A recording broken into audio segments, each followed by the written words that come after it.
Hydration is the collective term describing the chemical and physical processes that take place between cement and water.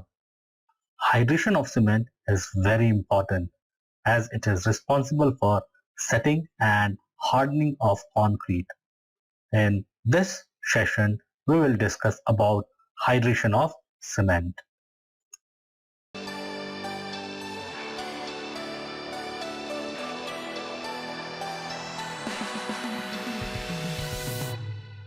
In the anhydrous state, four main types of minerals are normally present. They are C3S, that is halite. Then we have belite, which is written in shorthand notation as C2S. And then we have aluminate, that is C3A, and ferrite, which in shorthand can be written as C4AF. Also present are small amounts of clinker, sulfate, and also gypsum, which was added when the clinker was ground up to produce the familiar grey powder. When water is added in Portland cement, hydration reactions occurs and it is highly exothermal, that is the reactions generate heat.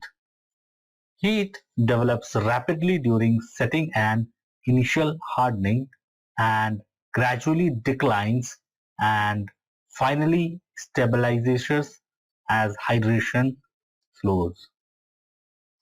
We can get an indication of the rate at which the minerals are reacting by monitoring the rate at which heat is evolved using a technique called conduction calorimetry. A typical heat evolution pattern from cement hydration is presented here. There are three characteristic peaks for ordinary Portland cement undergoing hydration. They are initial heat burst, main peak, and peak due to conversion of ettringite to monosulfate. So ettringite here it is AFT and monosulfate represented as AFM. The initial heat burst corresponds to the instantaneous high rate of heat evolved when cement is brought in contact with water.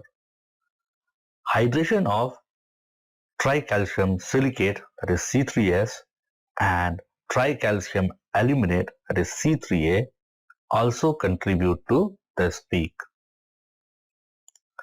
The initial burst is followed by a slowdown of the heat evolution rate. The rate does not become negative or zero at any stage, implying that although slowly, the reaction do continue. This is termed as the dormant or the induction period. Here in this curve, D indicates the dormant period.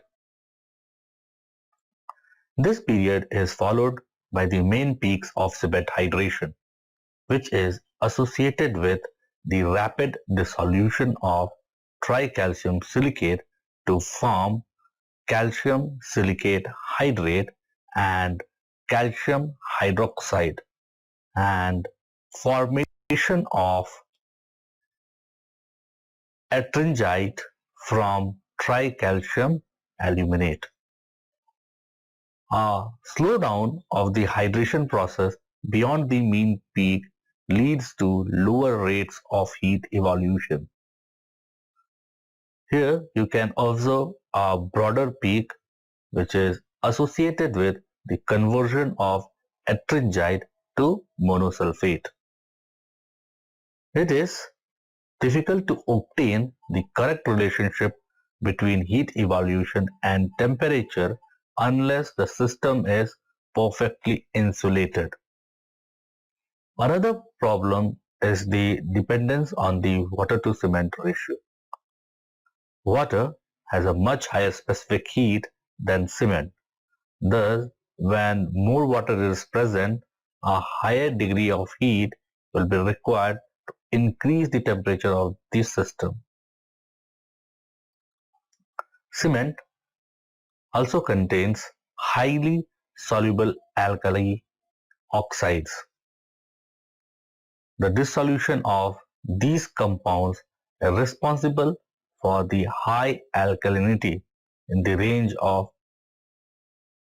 pH value from 12 to 13 of the pore solution. Thus, the hydration of cement actually takes place in the pore solution and not in water. Various theories have been proposed for the existence of the dormant period. As stated earlier, the rate of heat evolution during this stage is low. The slowdown of the hydration process has been explained using the following ideas. Formation of an impermeable hydrate layer, that is CSH, calcium silicate hydrate, on the surface of C3S particle prevents the further dissolution of tricalcium silicate. Second is the hydrate layer has a lower calcium oxide to silicon dioxide ratio compared to C3S.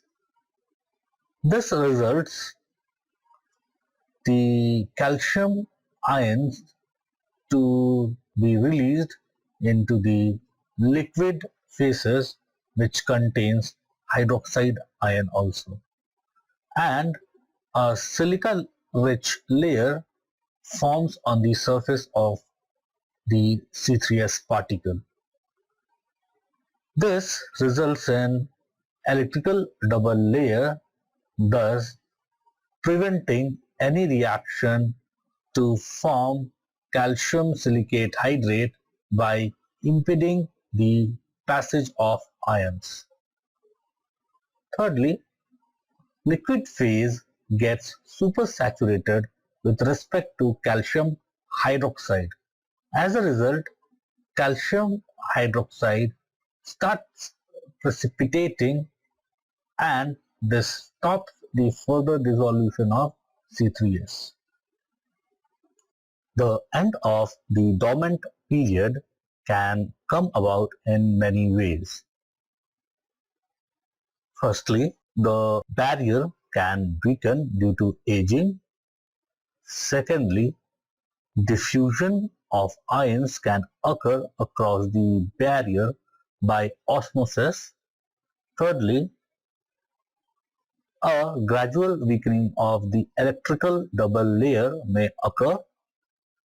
Lastly, nucleation of calcium hydroxide can get slowed down when the nuclei starts approaching their critical size. Let us now look into the reactions during hydration. First, we'll discuss the reaction which involves silicates. Here we have a reaction of tricalcium silicate and dicalcium silicate with water. These reactions are perfectly stoichiometrically balanced. However, calcium silicate hydrate, that is CSH, does not have a well-defined stoichiometry. The ratio of calcium oxide to silicon oxide of CSH can vary from 1.5 to 2, and commonly it is around 1.8. The main difference in the hydration of the two silicates lies in the amount of calcium hydroxide formed in the reaction. It is evident from the above equations that 3 times as much calcium hydroxide is formed from tricalcium silicate hydration as in dicalcium silicate hydration.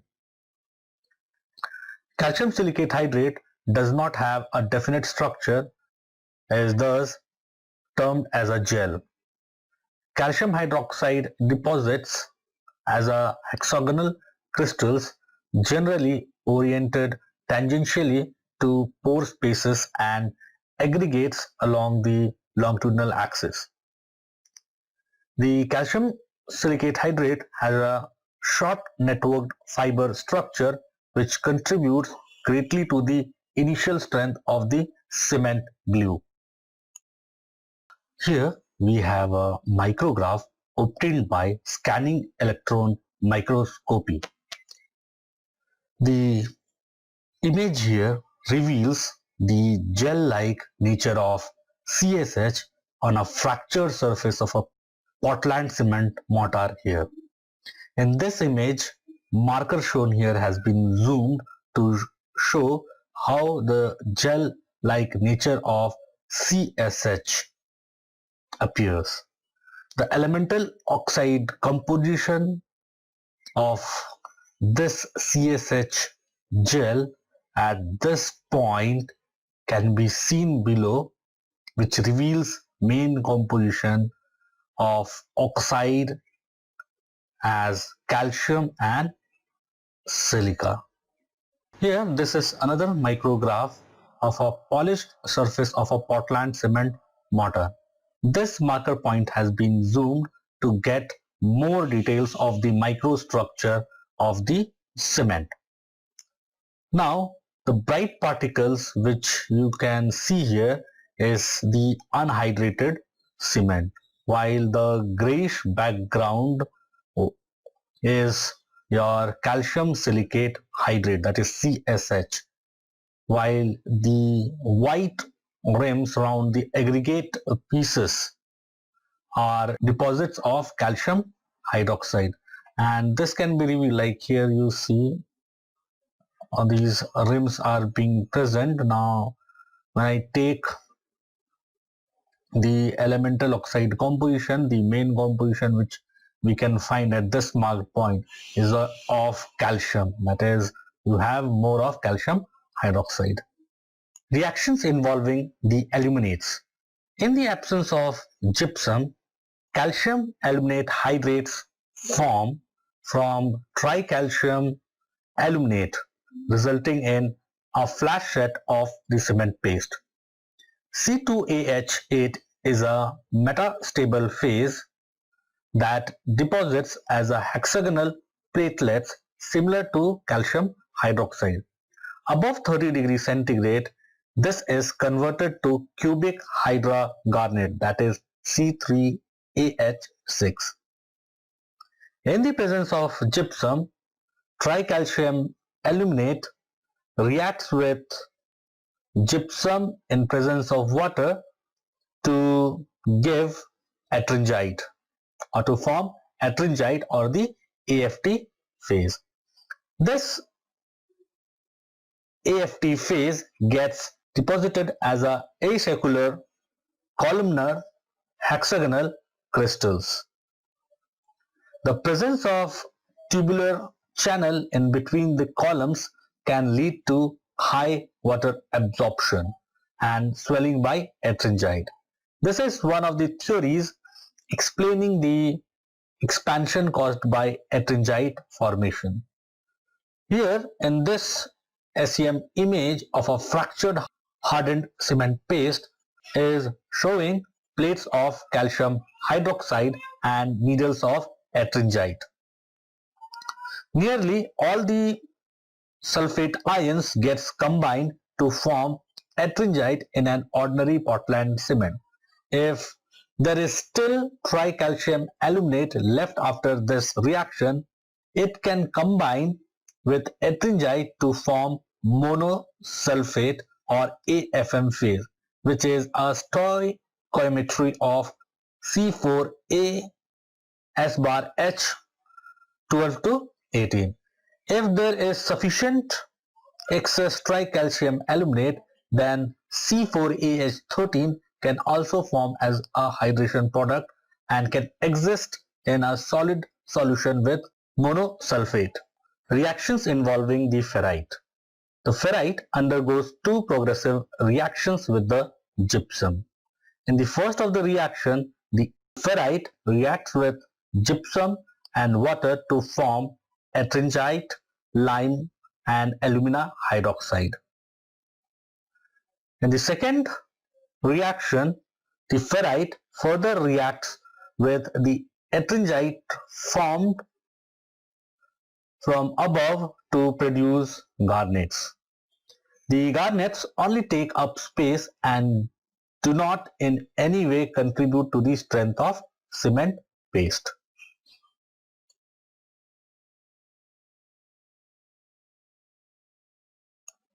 Kinetics of cement hydration. The progress of cement hydration depends on rate of dissolution of the involved phases in the initial stages and at later stages. Rate of nucleation and crystal growth of hydrates. Next is rate of diffusion of water and dissolved ions through the hydrated materials already formed. The factors that affect the kinetics of hydration are the phase composition of cement, that is, what are the composition of primary compounds in cement. Next is the amount and form of gypsum in the cement, whether gypsum is present in the dihydrate, hemihydrate, or the anhydrate form. So this affects the hydration reaction of cement based on the form in which gypsum is present. Fineness of cement, higher the fineness, higher the rate of reaction due to availability of larger surface area. Next is water cement of mix. At high water cement, hydration may progress till all of the cement is consumed, while at low water cement ratio, the reaction may stop altogether due to lack of water. Curing conditions. The relative humidity can have major effects on the progress of hydration. Hydration temperature. Increase in temperature generally causes an increase in the rate of the reaction, although the hydrated structures can be different at different temperatures. Presence of chemical admixtures also affects the kinetics of hydration, because we can vary the setting time as well as the workability in the cement paste with the addition of chemical admixture. Cement hydration process can be explained in 4 stages. They are pre-induction period, that is in few minutes. Secondly, induction, that is dormant period, which lasts for first few hours. Acceleration stage, which is present ranging from 3 to 12 hours after mixing. And last is post acceleration period. In pre-induction period, a rapid dissolution of ionic species takes place, like alkali sulfates is going to contribute potassium ion, sodium ion, and sulfate ions. Here, gypsum will dissolve until saturation, that is, it's going to contribute calcium ions as well as sulfate ions.